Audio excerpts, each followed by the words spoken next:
Tu me suis maintenant là? Oui, oui, je vous suis. Je vais faire un exposé magistral et puis ça va rester une vidéo pour tout le monde. La première des choses OK. quand on parle EducRDC et qu'on a déjà l'application dans les dossiers WAMP, les dossiers www WAMP Server, il faut écrire dans les navigateurs, des préférences les navigateurs Google Chrome et écrire localhost-educRDC. Dès qu'on a mis les dossiers à l'intérieur et c'est fini, on lance et vous avez en premier d'abord cette affiche, cet écran qui est devant vous. Vous pouvez maintenant ici choisir l'inscription. Quand tu choisis sur l'inscription, tu mets les notes de l'école, les notes et le numéro de téléphone. Ce numéro de téléphone doit être un numéro unique parce qu'il est inchangeable plus tard. C'est lui qui va identifier les partout, sur la base de données, sur les serveurs, partout. Donc, c'est un numéro de téléphone qui doit être très conséquent, qui doit rester tel quel. Il est unique pour l'école. Si une école a deux établissements, deux complexes scolaires différents, alors elle doit, elle doit nécessairement avoir aussi deux numéros. Je mets le mot de passe. Je confirme le mot de passe. Vous voyez que j'ai un message qui me dit établissement enregistré. Dès que l'établissement est enregistré, l'école peut commencer directement à utiliser les logiciels sans problème. Il n'y a pas de clé, il n'y a pas autre chose. Pierre, Oui, je vous écoute. tu as un endroit un peu moins brillant. Tu ne peux pas aller dans ta chambre. Bon, je me déplace parce que j'étais au salon, vu qu'on n'a pas du courant. Nous, je travaille sous autonomie. Donc, je me rends Même même dans au ta niveau de la conférence. véranda. Oui, oui. Ah. Je me Alors, moi, rends je peux là-bas, continuer. c'est mieux. Ok, ça va. OK, ça va. Ici, ça va. Établi- Une fois que l'établissement est enregistré, j'ai mis un numéro, c'est le numéro avec lequel je veux me connecter. C'est le numéro par défaut de l'administrateur système du logiciel. Il va créer d'autres utilisateurs. Alors, je clique sur OK et je reviens sur ma page d'authentification. La page d'authentification, maintenant, je mets le numéro de téléphone que j'ai placé tout à l'heure pour m'inscrire. Vous voyez que l'inscription est très facile, n'est-ce pas, Pierre? Oui, oui, c'est simple. C'est simple, il n'y a pas de clé, il n'y a rien. Alors, la personne peut se connecter. Voilà, je me suis connecté, je suis directement sur la page de l'administrateur. Cette page d'administrateur me permet, je mets le curseur de mon écran là-bas et mon curseur là, je mets équisson. Sur équisson, je peux changer l'équisson de l'école. C'est pourquoi je peux changer l'équisson de l'école. C'est pour que plus tard, cet équisson apparaisse sur les reçus, sur les bulletins et sur tous les documents qu'il faut pour que l'école puisse, que l'école peut générer. Donc ici, en tant qu'administrateur, je peux changer écusson. Je cherche un écusson. L'écusson qui est là, c'est par défaut. Donc l'école doit avoir l'écusson, donc doit avoir ses designers qui lui feront des écussons. Je mets l'écusson, par exemple, de Théophanie. Vous voyez là-bas que j'ai directement changé. Ici, il n'y a pas de bouton pour dire que non, je clique sur tel endroit. Non. Ici, c'est directement qu'on écrit et on continue. Les notes de l'école avec lesquelles je me suis inscrit. Ici, je suis inscrit avec complexe scolaire La Théophanie. Il peut arriver que l'école puisse changer les noms au fur et à mesure, n'est-ce pas? Oui, oui. Le Oui. nom peut changer. Les Dès noms qu'on le modifie, il est directement enregistré. OK. Et puis, il y a le numéro de téléphone. J'avais dit à l'introduction qu'il ne peut pas être modifié parce que c'est celui la clé de l'école. Par défaut, déjà, on vient avec le type d'enseignement, c'est EPST. Comme EducRDC touche toutes les catégories, nous avons aussi ESU, bien enseignement supérieur et universitaire, et aussi formation professionnelle. Donc, c'est un logiciel qui va être utilisé dans les trois catégories d'enseignement. EPST, ESU et formation professionnelle. Nous avons aussi les régimes. L'école peut mettre son régime. Par exemple, la plupart des écoles sont des privés agréés. L'école peut changer que non, c'est privé agréé. Cette opération ne peut être faite que par l'administrateur seul, les super admins. Vous voyez là-bas au-dessus, on écrit super admin. C'est l'utilisateur par défaut lors de l'inscription. Nous sommes d'accord? Oui, oui. L'école peut placer son agrément, l'école peut placer son adresse physique, l'école peut placer le nom du promoteur. C'est très important là-bas. Le nom du promoteur, pourquoi? Parce que c'est ce nom-là qui va permettre au promoteur d'avoir le suivi de son école. Si l'école accepte de commencer à synchroniser ces données pour que les promoteurs puissent les voir à distance, même si le promoteur est à Dubaï, même si le promoteur est en Chine, même s'il est en Allemagne, il peut suivre via l'application mobile. C'est une option et le numéro de téléphone du promoteur de l'établissement. Tout ça, ce sont les paramètres sommaires qu'une école doit avoir et nous les proposons comme ça dès la première utilisation du logiciel. Notre écran nous explique encore qu'à ce niveau, nous avons à droite, au coin supérieur droit, nous avons période d'essai. Tu l'as vu, Pierre? Oui, j'ai vu au coin supérieur droit. Période d'essai, encore 4. OK. Par défaut, déjà, nous donnons 5 essais. Donc, c'est la période d'évaluation. Donc, 5 essais équivaut presque à 5 jours, n'est-ce pas? Oui, oui. Donc, en 5 jours, si la personne s'est connectée, elle peut encore se reconnecter gratuitement. Jusque-là, on n'a rien payé. Elle évalue elle-même les logiciels. En dessous de période d'essai, nous avons comment voulez-vous imprimer vos reçus de paiement. C'est une configuration aussi sommaire pour l'école. Les modèles de tickets par frais spécifiques. Les modèles de tickets par frais spécifiques sont ces tickets-là, ou bien ces reçus, les modèles des reçus imprimés par imprimante thermique, mais qui n'écrivent qu'un seul frais. Est-ce que tu me comprends, Pierre? Oui, je vous suis. Si on paye le mois d'octobre, sur les reçus, on écrit le mois d'octobre, l'élève a payé. Octobre. Les modèles de tickets situation annuelle, c'est uniquement pour ceux-là qui veulent, par exemple, le cas de l'école, les super génies, qui veulent voir une liste. Si les parents veulent savoir, au cours de l'année, j'ai déjà payé combien et il me reste combien. Donc, toute la liste de Minerval apparaît sur les reçus. D'accord? D'accord, je vous suis. Il y a aussi le modèle A5. Là, c'est pour les imprimantes ordinaires. Une école ne peut pas, toutes les écoles ne peuvent pas acheter des imprimantes tickets. S'ils ont une imprimante ordinaire, ils peuvent utiliser le modèle A5. Donc, ça s'imprime sur papier duplicateur A4, deux formats. Donc, deux reçus sur un même papier. L'école peut diviser les papiers en deux et donne une partie, reste avec son duplicateur. D'accord? D'accord. Ah, ok, j'ai mis EPST, j'ai mis un complexe scolaire téléphonie, c'est bien. Privé agréé. Ok, je mets l'agrément, par exemple, c'est 774-L, LIC. Adresse physique, je dis par exemple, c'est Lido Golf. Ce sont des exemples. Les promoteurs, je mets par exemple que c'est Pierre Caïche. Le numéro de téléphone, je mets par exemple celui-là, que je prends à la volée. D'accord? Oui, oui, je Et vous fois suis. que je suis en train de placer ces informations, directement, elles s'enregistrent.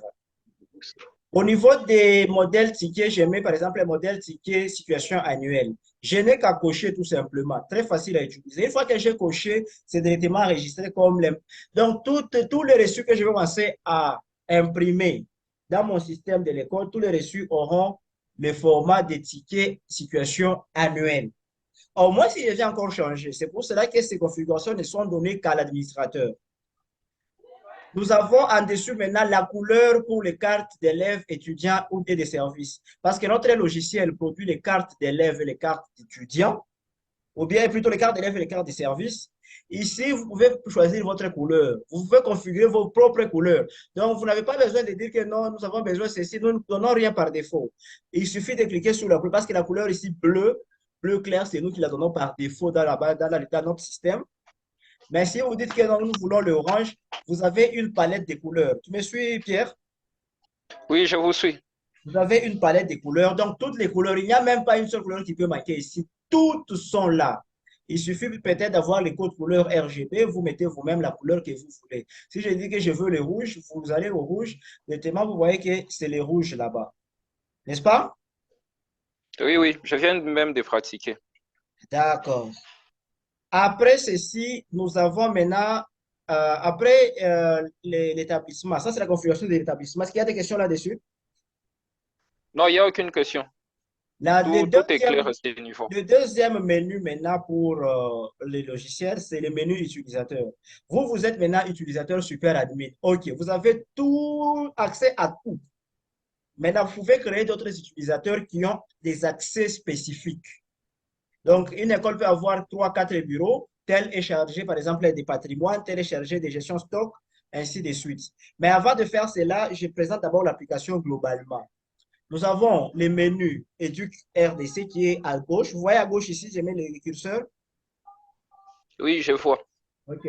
Sur Éduc, ça c'est un menu. Si je clique sur Éduc RDC, c'est un autre menu. Je peux cliquer sur utilisateur et je sors les sous-menus.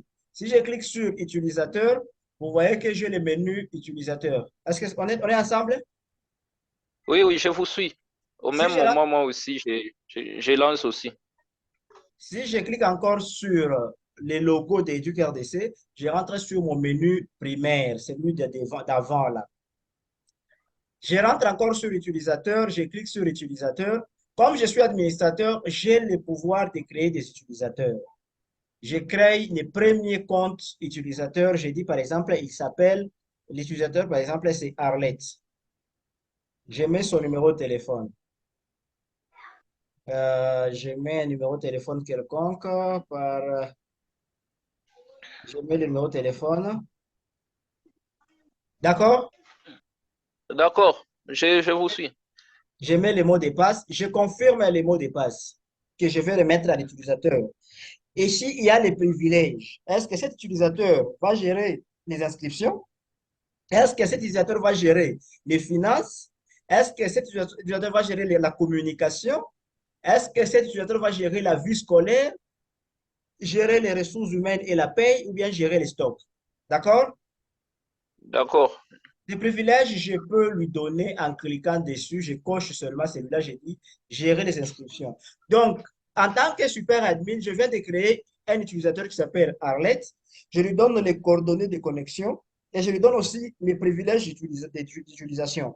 Il ne peut, si cet utilisateur est connecté sur le système, ne peut faire que la gestion des inscriptions. Ça, c'est moi. Mais vous pouvez aussi ajouter, lui ajouter d'autres. Vous pouvez lui donner tous les privilèges. Ça dépend de vous. Mais moi, je mets par exemple uniquement gestion des inscriptions.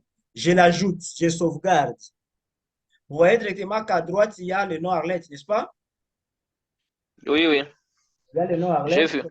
son numéro de téléphone et la dernière modification. Si je clique encore sur l'utilisateur, j'ai la possibilité de supprimer cet utilisateur en tant qu'administrateur. D'accord? D'accord, je vous suis au même moment.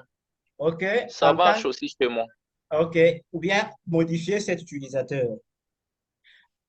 Mais moi, je veux maintenant cette fois-ci me connecter en tant qu'Arlette.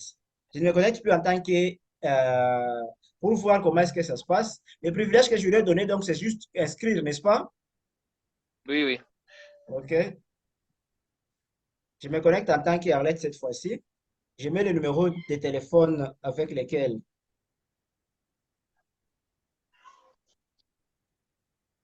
je me suis inscrit. Vous voyez au-dessus là-bas, il y a quoi? Le nom Arlette. Oui, oui. Arlette ne peut pas modifier les cuissons. Cliquez sur les cuissons, ça ne peut pas se modifier. Arlette ne peut pas modifier le nom de l'école. Tout est verrouillé pour elle. Nous sommes d'accord? Oui, oui. Oui, oui. Donc, le privilège que je lui ai donné, c'est seulement inscrire les élèves. Ici, lui ne peut voir que les constats. Même changer la couleur des cartes, même si tu cliques sur là-dessus, ça ne va pas passer. Même changer le modèle des tickets, ça ne peut pas changer. Donc, lui n'a pas ces privilèges. Si vous tombez sur une école ou bien des techniciens d'une école qui disent que non, moi, je ne parviens pas à modifier. Dites seulement que vous n'avez pas ces privilèges. Les seuls qui ont les privilèges de pouvoir modifier le nom d'une école, c'est les super admins. Donc, c'est le super admin qui est comme le chef de de tous ces utilisateurs. Nous sommes d'accord? Oui, on est d'accord. OK. Est-ce qu'il y a-t-il une question là-dessus? Non, non, il y a aucune question à ce niveau. En tant qu'Arlette, je vais encore sur utilisateur. Vous voyez que Arlette ne peut même pas ajouter des utilisateurs. Vous cliquez sur l'espace de saisie d'utilisateurs, des noms d'utilisateurs, vous ne pouvez pas le faire. Hmm. Et Arlette ne peut même pas Ah, oui, modifier. oui. Tout est bloqué. Tout est Chez bloqué. moi aussi, je teste au même moment. Tout est bloqué. D'accord. Donc, lui, il peut accéder qu'à un seul menu. C'est bon. Tout, j'essaie de modifier les informations. Tout est vraiment bloqué. Il peut même D'accord. pas toucher ni à l'école, ni à l'écuisson. C'est bon. Alors, nous avons fini utilisateur. Est-ce qu'il y a encore des questions là-bas? C'est facile? Ou bien il y a des difficultés? Non, non, c'est trop simple. Il OK. y a aucun problème à ce niveau. Je me reconnecte alors en tant qu'admin. Vous voyez que les trucs reviennent comme c'était. Je peux commencer à changer tout. Là, je suis maintenant super admin. Et il me reste deux. Parce que je me suis connecté déjà trois fois là. Ça va? Oui, ça va très bien. Tu t'éloignes de ton PC, je ne t'écoute pas. Ça va? Oui, ça va très bien. J'ai juste reçu un appel normal. J'ai raccroché. Ah, ça va. À part utilisateur, nous avons maintenant aussi le menu compte. Cliquez sur compte. On est ensemble? Ok, oui, oui, Maintenant, sur compte, tu as la possibilité ici de changer le numéro de téléphone. oui, oui, je vois. D'accord? Par exemple, tu as créé un utilisateur, on lui a créé un compte. Pour que l'administrateur ne puisse pas avoir une même mise sur ce qu'il fait. Parce qu'il y a des gens aussi qui ont des mauvaises foi qui peuvent détruire la réputation de quelqu'un d'autre en se connectant sous son login, n'est-ce pas? Oui, oui, C'est à ce niveau ici que l'utilisateur peut venir changer son mot de passe. L'ancien mot de passe est là. Il peut écrire, par exemple, son ancien mot de passe et plutôt le nouveau mot de passe qu'il a accepté. Il le confirme. Il met l'ancien mot de passe et puis il sauvegarde. Là, c'est pour modifier le compte. Il peut changer aussi le numéro de téléphone. Moi, je ne peux pas changer ici pour que je ne puisse pas m'embrouiller avec beaucoup d'histoires dans ma tête. J'ai un seul numéro que j'ai déjà gardé dans ma tête. Ça va? oui, ça va bien. OK. Je clique sur sauvegarder. Dès que je suis sauvegardé, donc j'ai changé et le numéro de téléphone est là par défaut. Je peux maintenant me reconnecter avec et je suis encore à l'intérieur. D'accord? Oui, oui. Les points comptent, c'est passé. Nous pouvons passer maintenant au niveau des inscriptions. Il y a une question au niveau des comptes. Non, il y a aucun problème à ce niveau. Je clique sur inscription. On est ensemble? Oui, oui, je clique aussi. OK. Je clique sur le menu inscription. Ici, inscription, il y a inscription simple, c'est sur l'ordinateur directement à l'école. Il y a aussi inscription online, qu'on va expliquer encore plus tard. C'est l'inscription qui se fait via l'application mobile que les parents peuvent faire à distance et ils peuvent venir à l'école seulement se présenter et alors que toutes leurs données sont déjà sur le serveur. Ici, l'école peut récupérer toutes les inscriptions qui ont été faites en ligne. Nous sommes d'accord, hein?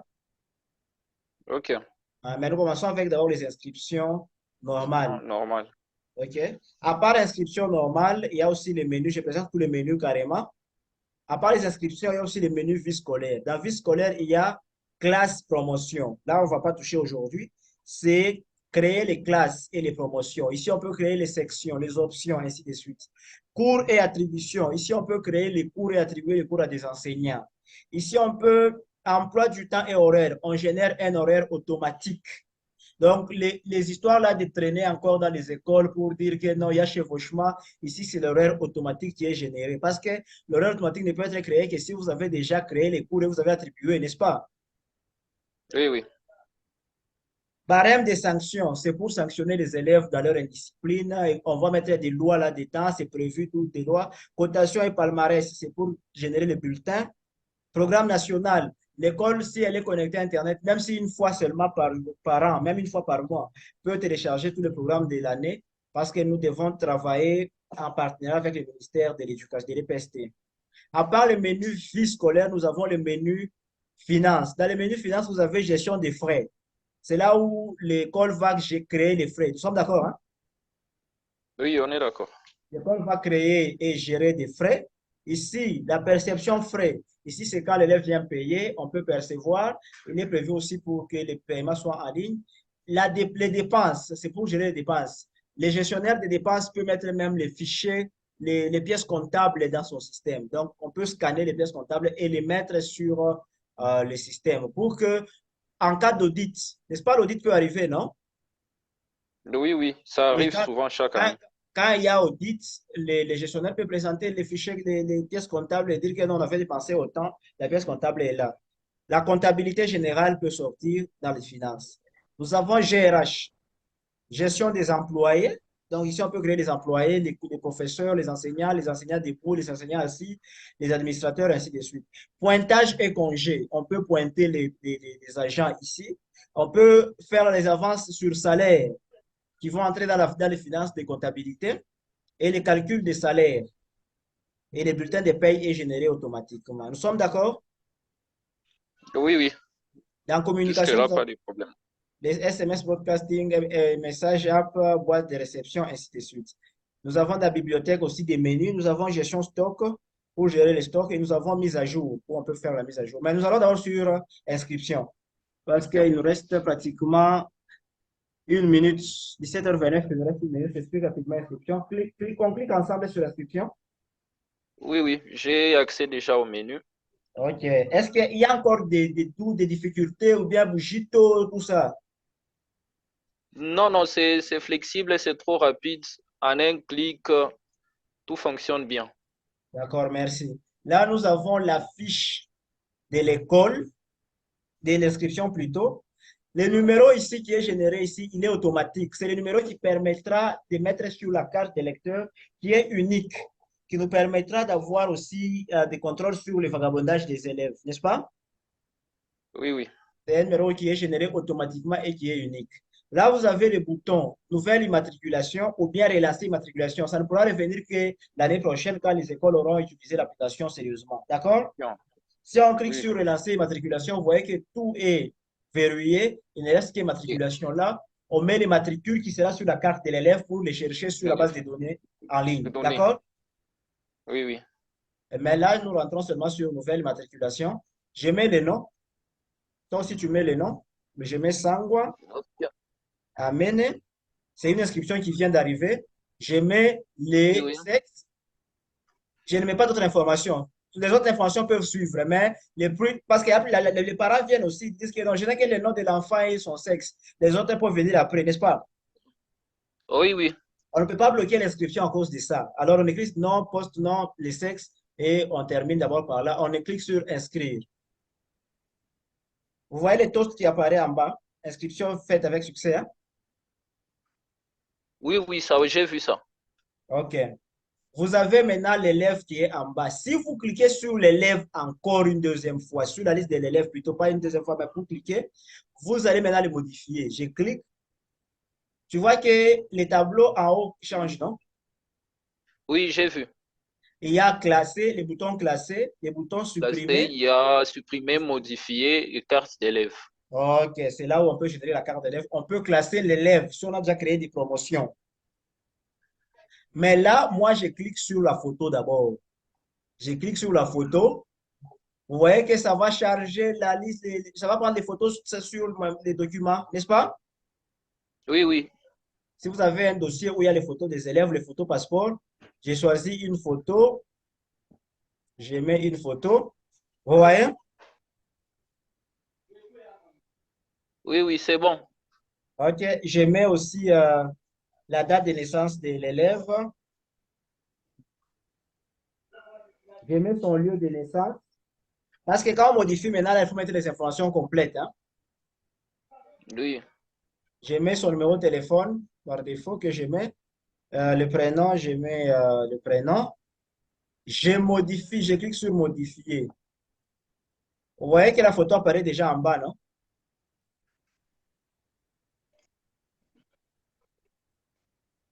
On est ensemble? Oui, oui, je vois. C'est clair? Modifier. Ah oui, oui, tout est clair. Toutes les informations sont sorties.